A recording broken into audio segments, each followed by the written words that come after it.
After her parents divorced, Stacey felt abandoned and really hoped that it was all just a bad dream that she could wake up from. And dealing with all the brokenness that followed from that led her to feeling really stuck and like her brokenness defined her. But thankfully, she realized that broken is what happened to me, not who I am. And so in this episode, we discuss all of that and more, like how just having the pain of your parents' divorce or your broken family validated by someone else is incredibly helpful and often the first step of healing. She shares really vulnerably the many emotional problems that she's had to battle with over the years connected to the breakdown of her family and her parents' divorce. She shares things like anxiety, depression, anger, loneliness, self-hate, and even a tendency toward control. We also touch on how healing hurts, but we need to act in order to heal despite the pain. We also discuss the tendency in people like us from broken families to allow fear to control us and hold us back. And really that causes us to play it safe in life, but how healing can free us from that fear. And we also offer some advice, like how getting outside of yourself and loving other people can actually be incredibly healing. So stay with us.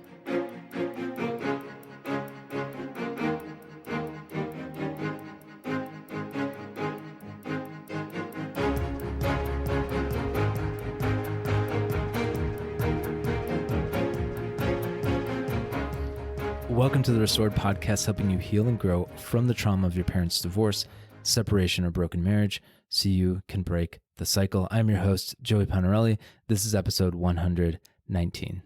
As I often say, we're so happy that so many of you have found this podcast helpful and even healing. We've heard tons of great feedback from you. One listener said this. She said, "The podcast has helped me to not feel crazy for feeling certain ways in situations and relationships. It has helped me to realize why I am the way I am and learn about myself through that. It has helped me face up to certain realities about my past. And it is just nice to hear the nuanced explanations about rare cases when divorce is necessary, like for the family's safety, that happened in my own family." Thank you again. Again, we're so happy to hear it's been helpful and even healing. We do it for you.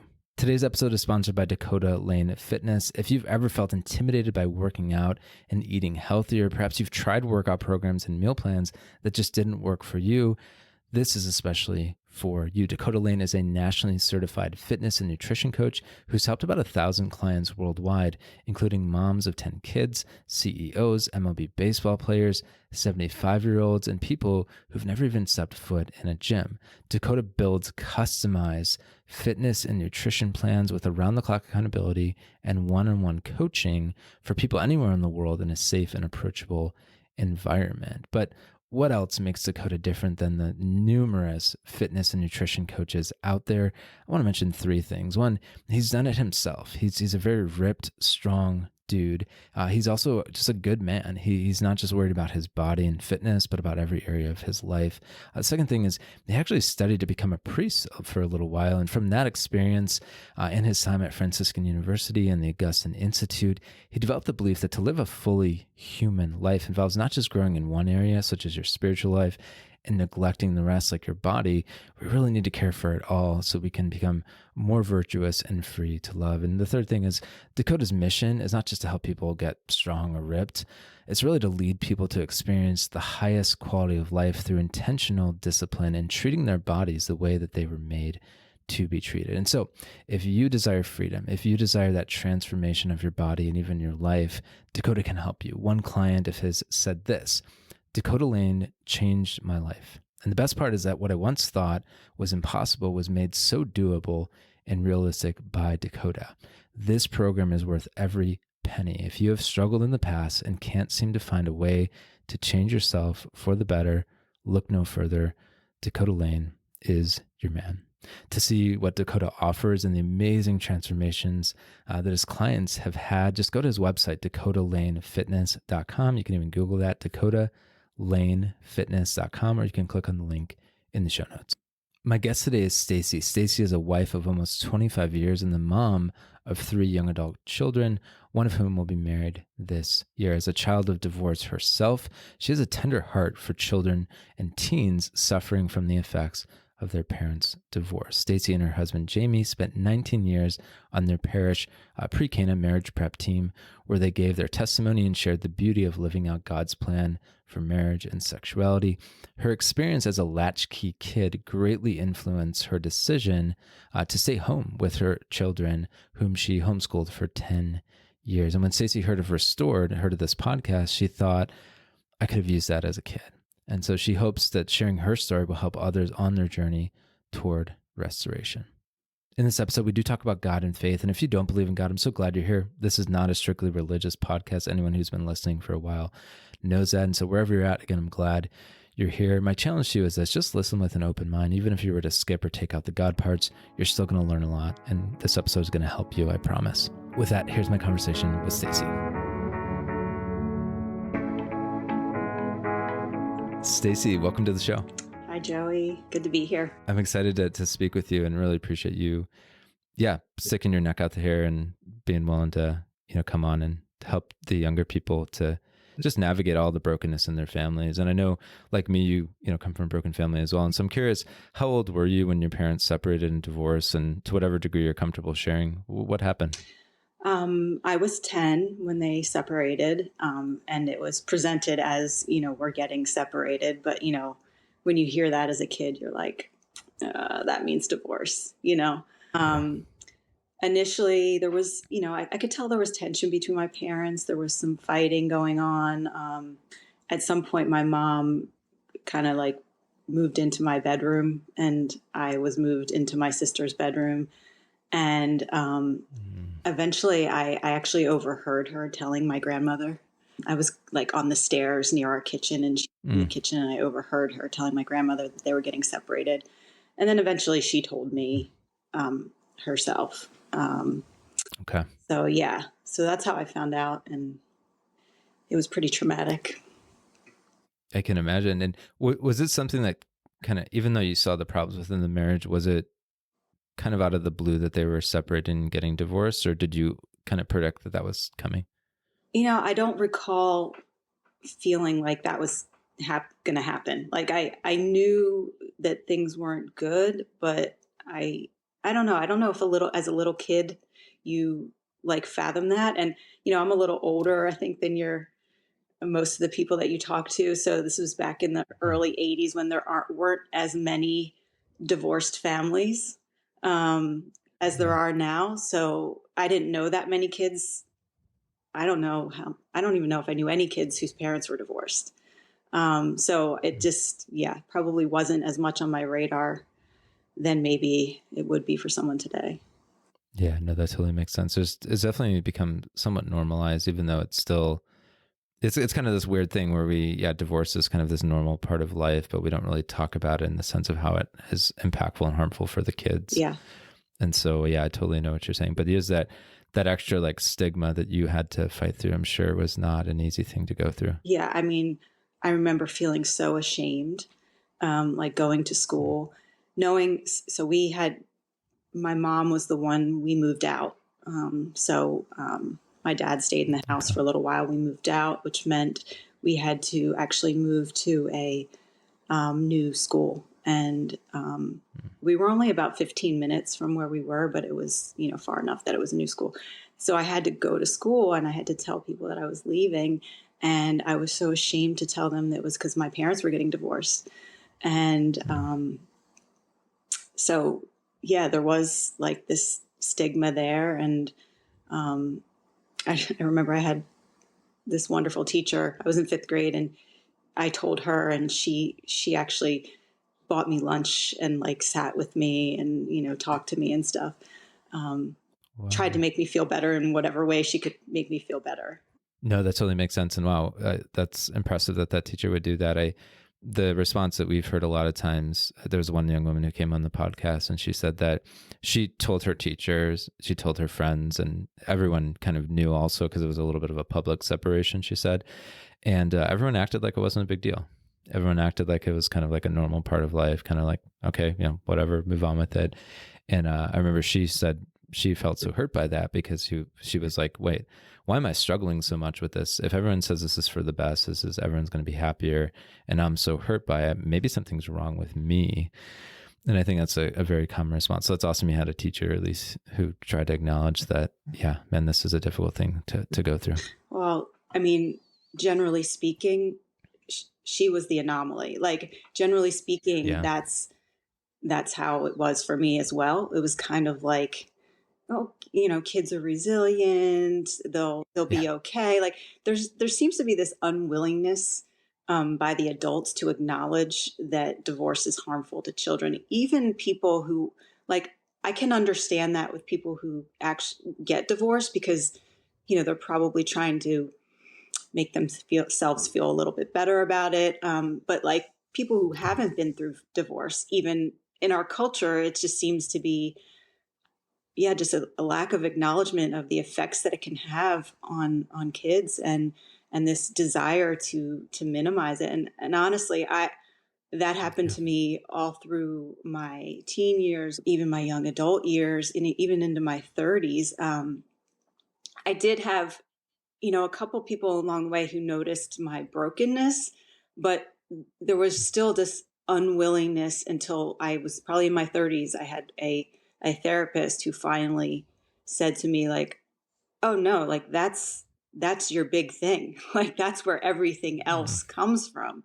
That the divorce of your parents was huge in your life. And I felt like validated finally for like the first time in my life, because I had like an adult saying to me, yeah, that really messed you up. Wow. Wow. Wow. Wow. No, that sounds super impactful. And I totally know what you mean. In fact, we've heard a lot of feedback from even this podcast alone about how validating and helpful it is because of that alone. It's like just someone's like putting into words in a public way, what they went through is like really harmful and damaging. And I've even had people reach out in like their 60s who say what you just said, and even just to us saying like I've never heard anyone put language to this problem the way that you and your guests are doing, and it's very helpful. It's validating, like you said. And so of course the goal, I know you and I would agree on this, like the goal is to help us to kind of learn how to best navigate this and to move on in life. We don't want to stay stuck in the past, but in a sense, like we need to grieve that. We need to just, yeah, like you said, like just someone to validate the heaviness of it and the fact that it's like really impactful, in order to be able to move forward in life. Absolutely. And, I feel like if we can do that, like it's hard. It's going to be hard. But like if Yeah. you can have that step one, then you can take step two. Like I feel Mm. like if people are constantly telling you or ignoring your pain or telling you that it wasn't that big a deal, or you're telling yourself, because I used to tell myself that too. Like, I would hear somebody else's story and I would say, oh, thankfully my parents' divorce wasn't that bad, you know, and sort of minimizing it even to myself. And the reality is that everyone is different. Also, we all, like, I'm a very sensitive person. Like, I guess I would be considered a highly sensitive person, but I was like Okay. that, from the time I was a child. People Mm. labeled me sensitive, shy, that kind of thing. So, like, take someone like me who has such a sensitive heart and soul, and have what happened, which was not like there was no abuse, there was no infidelity, it was just a marriage that just failed, and so I didn't have all Yeah. these like extreme trauma situations in that, but it still really traumatized me because of how I'm Yeah. made, and what I needed So, as a kid. I needed that security. yeah. No, that makes so much sense. Thanks for sharing that. And the definition of trauma that we learned from a therapist that we partner with is that trauma is anything that overwhelms your natural ability to cope. And so you're right. In some scenarios, maybe people through training or through some sort of natural ability have the ability to kind of cope with more difficult things or things that are more challenging. Another person might not be able to. But honestly, Stacey, what I've seen is like divorce is almost always traumatic. I'm tempted to say it is always traumatic from the data I've seen and the just hundreds of stories I've heard, if not more. But it is in itself traumatic, regardless of what led up to it, which can also be traumatic too, right? I was curious, following the divorce and everything that happened in the family, how did you see that impact you? Well, being sensitive the way that I am, and also being shy and kind of like socially anxious just as a kid prior to all of this, you know, one of the things that happened is my mom went to work full time. And so we were left home alone a lot. I had an 8-year-old sister, so I was kind of in charge of her after school. I developed a lot of anger at having to be so responsible, and also a lot of fears of because I was alone a lot and I felt um, like abandoned. I used to go to bed at night and just pray that I would wake up in the morning and it would all have been a dream. And I started to cope in very unhealthy ways. A lot of my friendships were very unhealthy. Gravitated towards people who were broken, and they sort of helped break me even more. I had unhealthy relationships with boys and men, gravitated towards people who were broken, who broke me even more. And, just a lot of self-destructive kind of behaviors, like as I got older. Like the older I got in my teenage years and my, like early, like college years, I would say I got, the more self-destructive I got. And I did a lot of coping with alcohol and things like that to try to numb, to try to, with the social anxiety, it was like trying to mitigate that.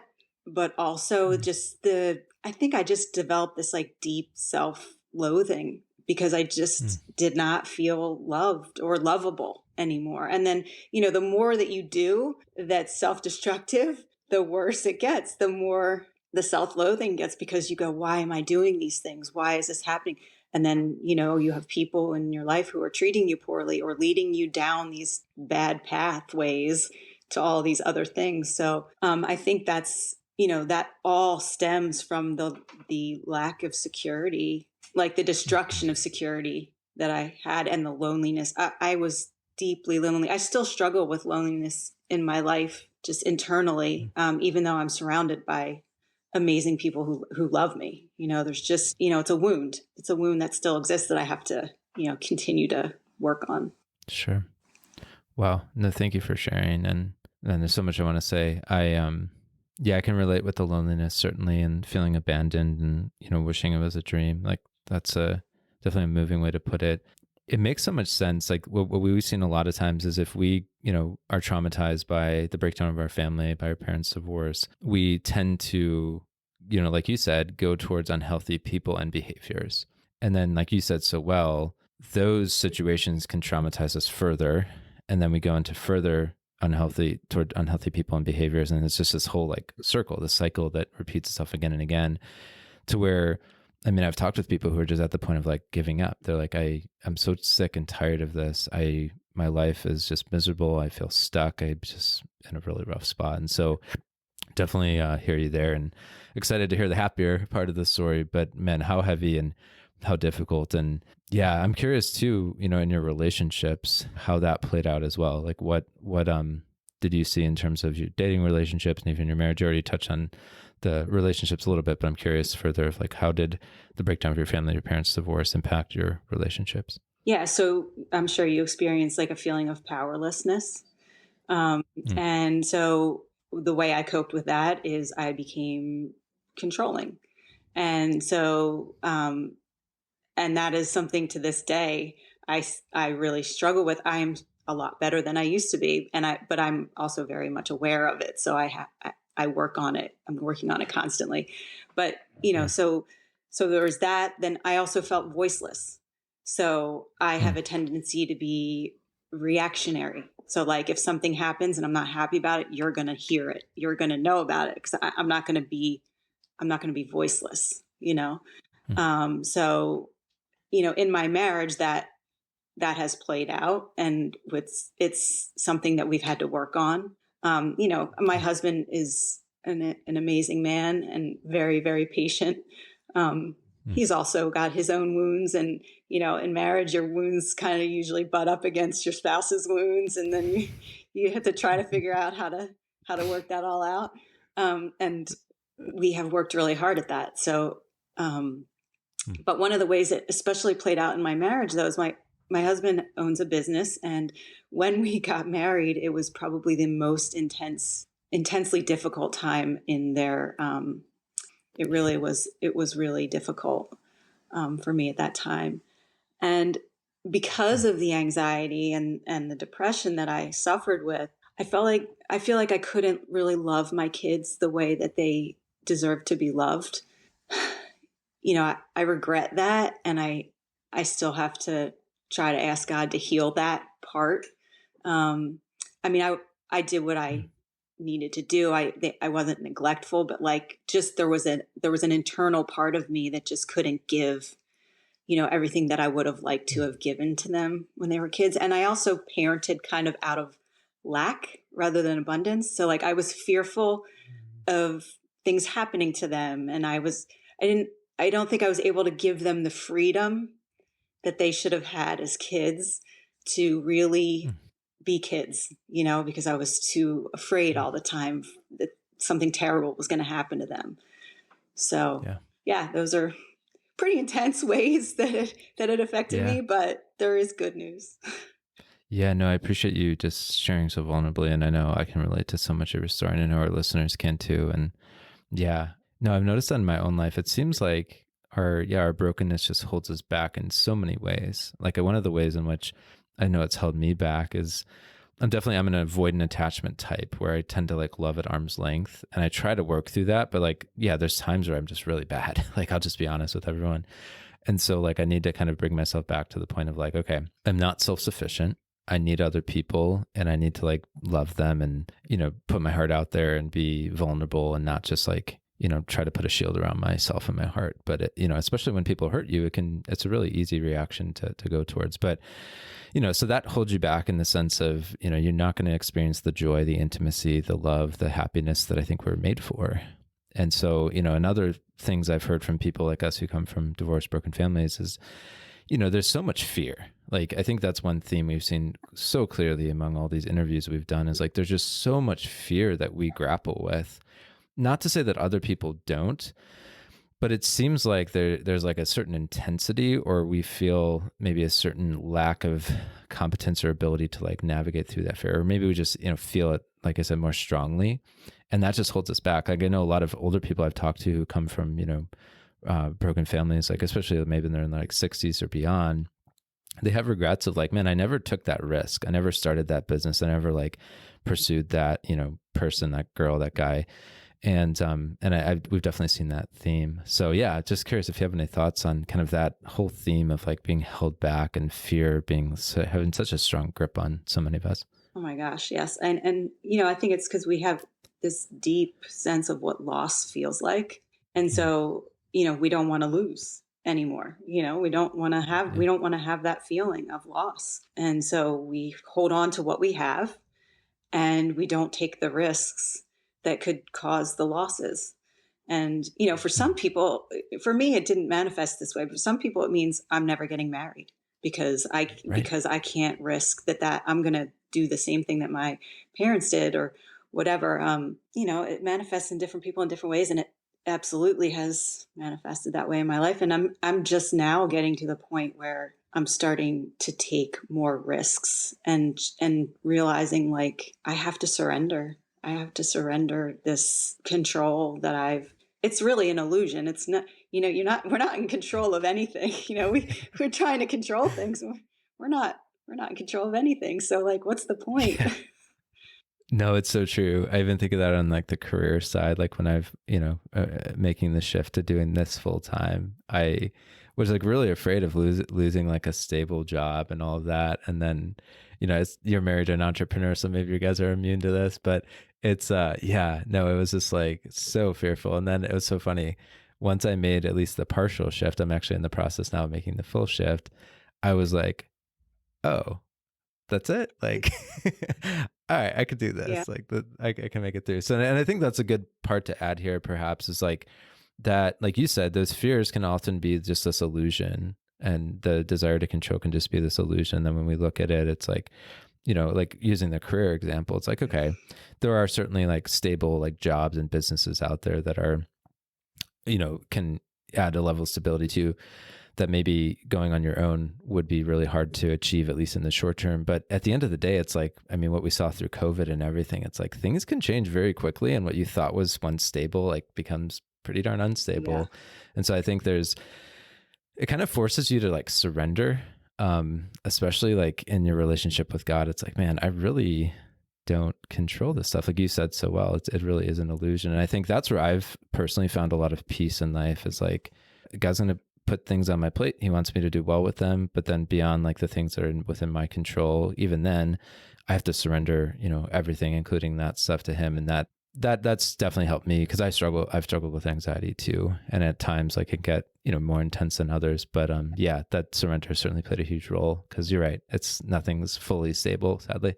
I want to shift to kind of the happier part of the story and just, kind of the transformation. And so I'm curious, what were some of the things that helped you to cope in healthy ways and to heal? I think I would say first, my relationship with my husband. I met him, we were in college, and I was pretty broken at that time. He was a little broken himself, and God just brought us together at that particular time. And he came from a Catholic family. I came from a family where I was baptized, and I made my first penance and my first Holy Communion. But then my parents split up, and we were sort of like nominal Catholics anyway. So I never made my confirmation, and I didn't even know. When I met my husband, I didn't even know if I believed in God at that point, because I thought, if all this terrible things have happened to me, like how could there be a God? That's where I was. So anyway, when I met him, his influence on me was really like the starting point of my healing journey, which continues to this day, because he eventually kind of had like a reversion and really started getting serious about his faith. And he kind of brought me along with him. And it was sort of like, you're either coming along with me or we're breaking up, like I love you, but I have to be married to someone who's Catholic, and I have to be, in the same universe there. So I am a truth seeker, and I always have been. So I just started looking into things, and they just started ringing true to me. And so I made my confirmation I was almost 25 when I made my confirmation. So that was like probably the initial thing. But then, there was periods of time when I needed therapy, and I already spoke of the one therapist. This was a Catholic therapist. And if anyone's, if you're Catholic or Christian, I really recommend a Catholic or Christian therapist who really will speak the same language as you, and who sees marriage in the same light, because like for me to go to a secular therapist who maybe would think divorce is okay, that wasn't going to be helpful for me. So to have that therapist say like, yeah, that's your like your primal wound, that also was very healing. And it set me on a path of, having different thoughts about what happened. And then more than the therapy, at least, having like the life of the church, the sacraments, the community, just being in community with people. We were involved in charismatic prayer for a while. That was extremely healing, because I learned more about God and his love and what he wanted to do for us. And I developed a community of people in our parish, and also through homeschooling. We homeschooled for 10 years, and that got me involved in some Bible studies. And I developed these friendships that were very vulnerable and intimate. And that has been one of the biggest ways that I've healed, is through these relationships with people who are also willing to be vulnerable about their stories, people who will pray with me. We pray for each other. And so those have been extremely healing. I've also been blessed to be introduced to deliverance prayer. And for those who don't know, deliverance prayer is really just identifying where the enemy, the devil, has gained access to you through your wounds and whispered lies into your life and over you, and who has, and where you've kind of agreed with them. Like, so for example, like, I'm unlovable is a lie. And that comes from my parents must not have loved me enough to stay together. So like that's a that's a lie. And then you agree with that lie and you go, oh, that must be true. And then you start operating out of that lie. Like I actually am unlovable, which is false. So deliverance prayer is really like renouncing those lies and saying, you know, in the name of Jesus, I renounce that lie. And that was extremely helpful for me to go through all the lies and the vows and the curses and all the things that have like piled on through the years. Yeah, no, so good. I want you to continue, but I just wanted to comment on like that, the intimacy portion. I mean, everything you said is so good, but the way that I've understood it, like listening to Dr. Bob Schutz, for example, I forget who he quotes when he says this, but he was saying, you know, at the root of every wound is a deprivation or a distortion of love. And so it like naturally follows that to heal those wounds, we need authentic love, you know, in various forms, right? Mm-hmm. You talked about your relationship with God, you talked about your relationship with your husband, other people. Like it makes sense that like authentic love would be so healing and beautiful. And that's one of the principles we preach too is, you know, healing happens in relationship. Like it can't happen elsewhere. Like we can't really, listening to a podcast, reading a book, getting the content is good. It's like one of the steps in this whole process. But eventually you have to go beyond that. And so it sounds, you know, like that was extremely helpful and fruitful for you, which is beautiful. But I'm curious, anything else to add in terms of what helped you to heal? Yeah, I mean, the way to heal feeling unlovable is to allow people to love you. And I have so many people who love me, and I feel incredibly blessed because of that. Like sometimes it brings me just to tears, the number of people who God has brought into my life to love me and then give me the opportunity to love back. It is that relationship is one of the biggest ways to healing. It has been for me. So good. No, I love it. And one of the things I just learned from you too is that like the answer to insecurities is evidence, in the sense that like we need to be shown and told in very like concrete ways that like, no, like you said, believing that lie that I'm unlovable, we need evidence to say that no, that's actually not true. Because one of the things I've seen in like the whole self-help, you know, personal development world is like they'll tell you to like talk to a mirror, write down in your journal like these things that you know, believe that are true about you. But if there's no evidence to back it up, like you can't point to some other person or situation, like God being one of them, or, you know, your relationships, then I think it just is empty. We're saying things that maybe, you know, they might be true in the end, but if we don't have like any evidence to back them up with, then I think it can be tricky and problematic and we end up doubting it. But when you have that clear evidence, like again, people in your life who are like telling you these things or showing you through their actions, then I think it's way more convincing. I know, you know, we're always a work in progress. We talk about healing as like this infinite goal of like, you know, we're always becoming like better, stronger, more virtuous, more whole, more healthier. But I'm curious kind of the transformation that you've seen from that younger you to where you are now. Like contrast that a little bit for us. Like what's different now? Yeah, I mean, I feel like healing comes in layers and it comes in seasons and it comes, sometimes it comes all at once in a flurry. Sometimes it's super slow. And I've experienced all those things in my life. And I feel like while I still struggle with anxiety, I still struggle with depression, I am much more able to surrender. And when I'm experiencing those things, to go to God and just say, God, I can't do this. I need you to do this for me. One of the things that has helped me a lot is adoration and just really just going in front of the Blessed Sacrament and just laying it all out, you know, and just saying, God, I can't.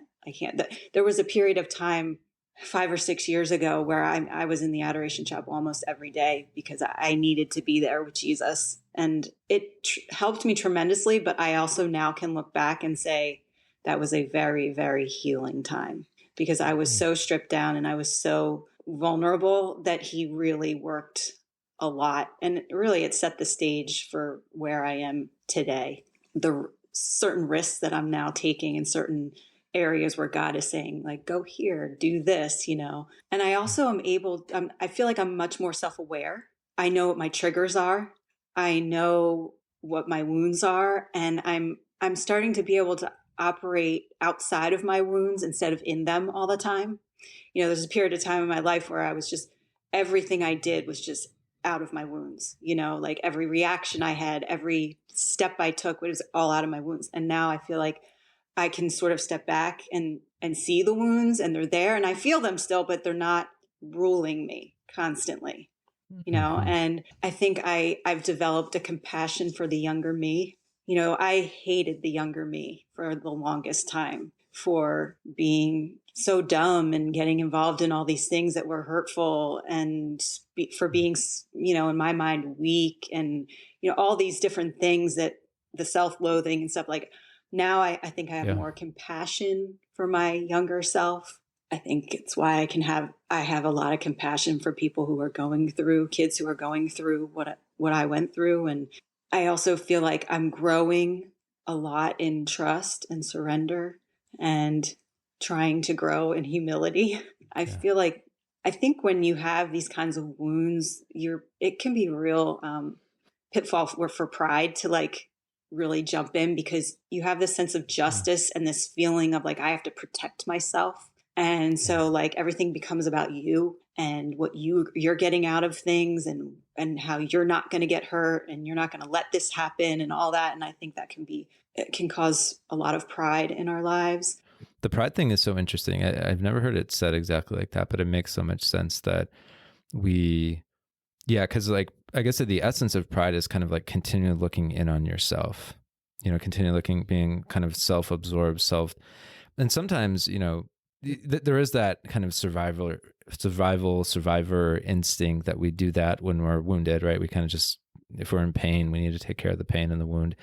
But it is really interesting, and I think that is such a pivotal part of healing, is kind of going outside of yourself, going beyond yourself. And I found that helpful too. I've mentioned in other podcasts, just, yeah, the advice, I've gotten from mentors, where it's like, okay, I know you're hurting, I know you're going through stuff and you need to heal that, but one of the things that can be so helpful is just kind of looking beyond your own pain and finding people in your life who you can love and you can help. And again, not as an escape from dealing with your own stuff, because I think it can be used that way, but really as a way of like, okay, there's other people in the world who are suffering too. And that's just been helpful for me. But yeah, just that whole idea of humility, of like not putting yourself down. Like C.S. Lewis said, I said this not long ago in an episode, it's like, you're not thinking less of yourself, just thinking of yourself less. Yes, I totally agree with that. Yes, I feel like in order to heal, you do have to get outside of yourself, because we tend to go inside. Mm. We tend to, think about constantly what happened to us, or what went wrong, or whatever. And I think in any situation, and I'm just talking about divorce, anytime you have someone who's experienced trauma, I feel like part of the healing is getting outside of yourself, outside of your own mind, and helping other people. And, at some point, I don't know where, if I came across this, or if it was given to me just in, like, revelation, but I got this word that was, you don't need to be healed in order to do, you need to do in order to be healed. And that has really been, Beautiful. that has been sort of a quote that has played in my mind over and over the last few years, as I've experienced really a much deeper healing period. And, I felt like God has really called me out of myself in the last few years, and said, like, no, you need to start doing. Like, I know you don't feel totally equipped, and I know you don't feel totally ready, and I know that you still have these issues that you deal with, but you need to start doing, and that's where the healing is going to come. And as I've done things, yes, that has been true. Mm. And so then that reinforces to me, like, okay, God's got me. His word is true. What he's saying to me is true. When I pray and I get these, words from him, like, it's true. And I have to Oh, listen. beautiful. Wow. I love that. And I was thinking of just like kind of the physical form of what you just said, of like, don't wait till you're healed to do, like, do, and then you'll be healed through that. And I was thinking of a surgery I got a while back. And I remember the doctors telling me, like, okay, it's going to be painful and this is counterintuitive, but you need to like move a lot. You need to walk a lot in order to get blood flow to the wound, in order for it to heal. And it was it was painful to do that. But as I did it, the wound healed and I got better. And now I have, full function of that part of my body. And so it would have been really easy though, kind of to your point, to think, well, I'll start walking and moving when I feel healed. But it's like, no. It's like through the walking, the moving, then you feel healed. So I thought that was really interesting that there's like a physical truth there too. Yeah. I mean, I experienced that similarly last year. I broke my foot and I was on crutches for like 8 weeks and in a boot for another 8 weeks. And by the time it was all over, it hurt to walk. And, so I had to go to physical therapy and they had to manipulate it and it hurt. And, I had to do these exercises, but now it's, it's all better and it is going to hurt too. I think a lot of people want to just like turtle up. And I turtled up, for a long time. I just curled up in a ball and didn't do anything. And I think a lot of people want to let their wounds sit there and just let them, heal, but that they're not always going to heal. Sometimes they have to be scraped out, and sometimes I listened to this podcast sometimes called The Place We Find Ourselves. And I remember, that great podcast. And I remember him talking about the healing of wounds and how, you have to go down into the valley in order to get back up to the mountaintop, so, and you have to go through it. There's no way around it. If you want to get up to the top of that mountain, you have to go through that valley. You can't go around it. And yeah, it's hard and it's painful, but it's so worth it. And it's so rewarding when you get to the top and you can say, oh my gosh, I did it.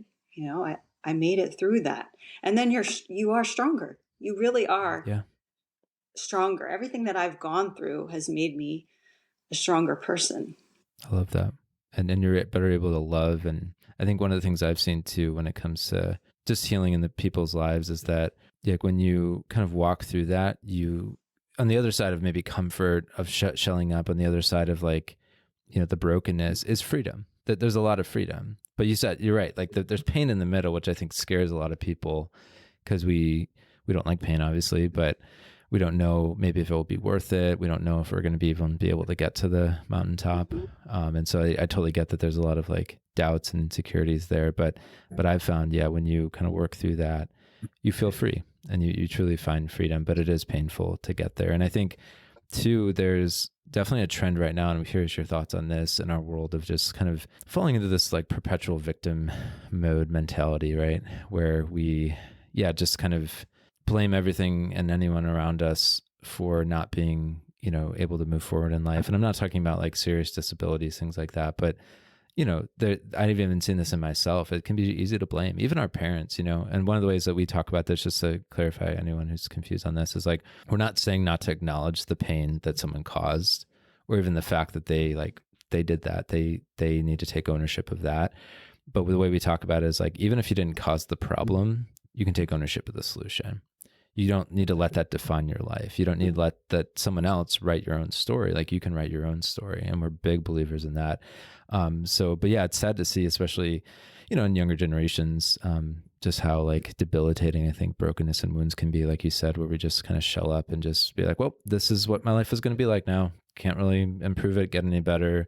Even if there was this kind of long shot I could, it's not really worth it to go through it. So just curious on your thoughts on the whole victim mentality thing. I mean, I definitely had that mentality for a long time. And it's really hard when you're feeling, stuck, to get out of that. Honestly, like there were times when I wanted to give up. There were plenty of times when I wanted to give up. But then I looked around me and I thought, like, I would see my kids or I would see my husband and I would say, like, they deserve me to be better. They deserve for me to be more whole. And I deserve for me to be more whole. Like, I don't have to be like this. Broken is what happened to me. It's not who I am. Like, I'm not Stacey, the broken woman. I'm Stacey. And I have some brokenness because of what happened to me. Like, I can't define myself by that. For so many years, I think I defined myself by my brokenness, by my wounds, by my things that I did that were shameful. And, I just, at some point, you have to make a decision. Like, this is your life. You only get one. You have to decide, do you want to live stuck in your wounds and feeling sorry for yourself your whole life? Or do you want to try to climb out of that and live abundantly and joyfully. And does that mean you're not going to suffer? No, like we're all going to suffer. I'm going to suffer a lot more before I die. So are you. So is everybody else. But it doesn't mean that you're not going to have joy in your life and that it's not worth it. It is worth it. It's so worth it. Wow. So good. I have nothing to add. Like you said that so beautifully. Thank you. And shifting gears a little bit and coming to the close of our conversation, I'm just curious if, you were to sit down with your parents and talk to them about this, or maybe if they were, happen to listen to this, what would you want them to know? Like, what would you say to them? I mean, I am very blessed because my parents got to a place where we actually like do holidays together and stuff, and I'm also very blessed because my mom has had the humility to let me talk to her about how I was wounded and to sit there and listen and be open to that. And it has been very healing for me, but also very healing for our relationship. And so, I'm not talking about this because I want to blame, like you said, like I don't blame my parents. I don't have animosity toward my parents. I love my parents. They're wonderful people. I forgive them for, the ways that they failed me. I hope my kids will forgive me someday for the ways that I failed them. I want to be able to help other people see that this is not the end of the road for them, and that's why I want to talk about these things. And, I feel like you have to talk about them in order to bring them into the light, because you can't heal broken things if they're in the darkness. You have to bring all things to the light. And I know people don't like to talk about these things, but you have to. I feel like with anything that's broken, it needs to be talked about in order for it to heal. And also I'm, in terms of my parents, like everything that I went through, it was just, honestly, the other day I was in adoration and I was sitting there and I was just praying, and I thought, and all of a sudden this flood of like the tapestry of my life came to me, and how God worked all the things that happened for good, and all of the different people who have come into my life, and all of the wonderful things that have happened to me, and all that. It was just an opening of my eyes to like, it's not all bad. It wasn't all bad, and it's not going to be all bad. There's so much good in your life, and there's so much joy in your life, and there's so much left still for you to do in your life. And so, I want people to have hope that even if they're dealing with brokenness and pain, that they're not always going to be that way. And even if they have periods of healing where they're feeling better and then they kind of regress, it's okay. Like, you're not going to stay there. You're going to move forward again. Because St. Teresa of Avila says, like, let nothing disturb you. All things are passing. All things are passing, and God alone suffices. And if you bring it to God, then He will weave it into a beautiful tapestry. No, I love all that. And I think there's even lessons for any parents listening right now, just how your mom was able to listen to you. And, perhaps she asked some questions and was able to kind of take ownership of her piece of it. I think that's really, really big. And and then you both were able to, you were able to get to a point of forgiving her, which is really, really beautiful. So good. And I love that reminder too. I mean, there's so much in what you said, but one thing I wanted to point out too is that when you kind of go on this path of trying to heal from brokenness, then we need to be ready to give ourselves some grace too along the way. Like, we can't expect, perfection in this process, because it's messy. It's not going to be perfect. And if you do expect that, which I know so many of us who come from broken families do kind of struggle with the control that we talked about before, perfectionism. And if you do expect that, then it's going to be, just a really difficult, much more difficult process for you. So I think just giving yourself grace, kind of how you might give grace to another person who you saw as like, man, they're going through a hard time, I think is really, really good. But then, like you said, also having that hope that like, there's so much good ahead of you that if you, work at it and rely on God's grace, like you said, you can experience that. Like, I firmly believe that. Yeah. In closing, I just want to say thank you so much for coming on here. I know this is like, It's an act of bravery. I don't say that enough when people come on here to share their stories because it's not an easy thing to do. So thank you. And just wanted to give you the last word when it comes to, what would you say to the younger you, to that young woman who's listening right now, who maybe feels stuck in life, they feel broken, they're acting out in all these sorts of ways. Like, what would you want to say to them? I would say, like, for me, I wish I had been able to articulate to the adults in my life that how much I was hurting.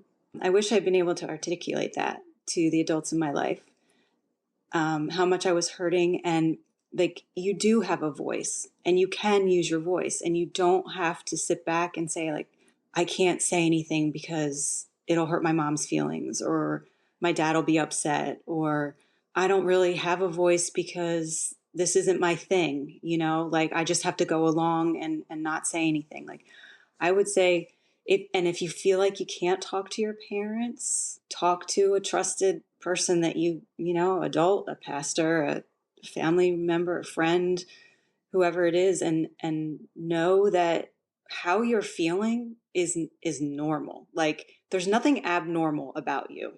There's nothing abnormal about how you're reacting to this. There's nothing abnormal about how you're feeling, and there's nothing wrong. You're not wrong. So just understand that your feelings matter. That would be one thing. And then another thing would be, especially if like you're a young adult and you're discerning marriage, I would say if you can work through some of your divorce pain prior to getting married, whether that be alone or with your future spouse, or then I would highly recommend that, because we do bring our baggage into our marriages with us, and unaddressed wounds and pain can become real problems in relationships. And if we don't have the awareness of our thought patterns and behaviors and stuff like that, it can be difficult to navigate once you're already married. So that would be a suggestion that I have.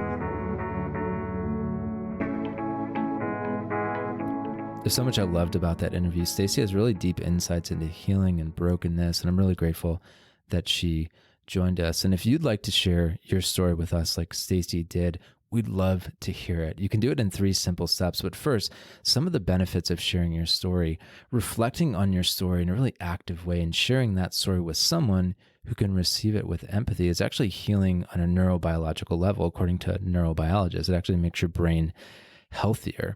Writing your story is also healing. There's been numerous studies that show that people who write about emotionally significant events in their life are happier, they're healthier, they're less depressed, less anxious, and so many other great benefits. And also, sharing your story can be super helpful to someone who's maybe going through what you went through and who can learn some lessons from you by reading your story. And so if you want to share your story, just go to restoredministry.com/story. And on that page, you just fill out a form that tells a short version of your story, and then we'll turn that into an anonymous blog article. Again, if you want to share your story, just go to restoredministry.com/story, or just click on the link in the show notes. If you come from a broken or divorced family, or maybe you know someone who does, we offer more resources than just this podcast. Our resources include things like a book, free video courses, speaking engagements, a free assessment, online community, and so much more. And all of our resources are really designed to help you heal from the trauma you've endured and build virtue so you can break the cycle and build a better life. And so if you want to view these resources for yourself or someone you know, just go to restoredministry.com/resources, or just click on the link in the show notes. That wraps up this episode. If you know someone who's struggling from their parents' divorce or broken marriage, feel free to share this podcast with them. I promise you they'll be super grateful that you did. And in closing, always remember, you are not alone. We're here to help you feel whole again and break the cycle of dysfunction and divorce in your own life. And keep in mind the words of C.S. Lewis, who said, "You can't go back and change the beginning, but you can start where you are and change the ending."